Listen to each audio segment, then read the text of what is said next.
still ahead.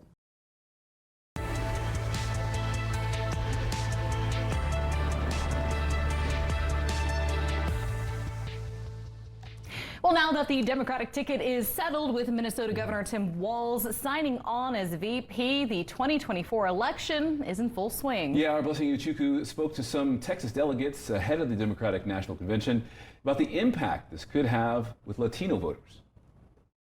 One of the Texas delegates that I spoke with says that Republicans have been able to make gains with Latinos because Democrats just assumed Latinos were voting blue.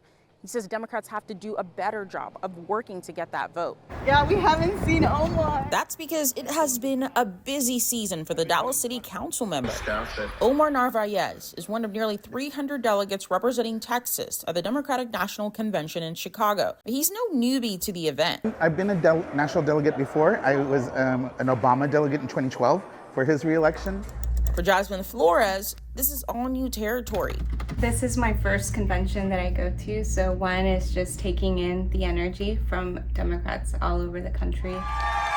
An energy that has continued to pick up since Vice President Kamala Harris officially announced her running mate, Minnesota Governor Tim Walz, a pick some political experts did not see coming. I think her best picks would be either Senator Mark Kelly from Arizona or Governor Josh Shapiro from Pennsylvania. I was thinking probably it was going to be Shapiro just because Pennsylvania is a big prize, 19 electoral votes. However, this DNC delegate from Houston saw the writings on the wall long before the announcement. I think that Minnesota Governor Walz is a very interesting pick because they passed a whole bunch of legislation in Minnesota. I've been Latino my whole life. Now that the Harris-Walz ticket is official, what does this mean for voters, especially Latinos and Hispanics? The Latino vote still leans more Democratic than Republican, although it's definitely a vote that's, as we say, up for grabs in a sense. Republicans in a number of campaigns have done remarkably well with the Latino vote. Data from the Pew Research Center showed in 2016, 28% of Latino voters picked former President Donald Trump in the presidential election. In 2020, that number increased to 36%. And as Democrats, we have to do a better job of going and asking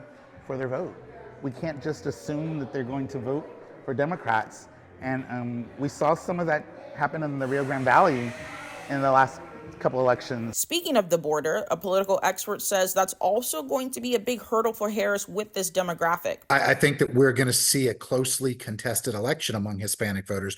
One interesting element for Harris with regard to the Hispanic electorate is her role with regard to immigration and the border. Come November, we'll see if Trump saw an increase in Latino voters this presidential election, or if Harris managed to cut into his momentum. In Dallas, Blessing Uchukwu, Spectrum News.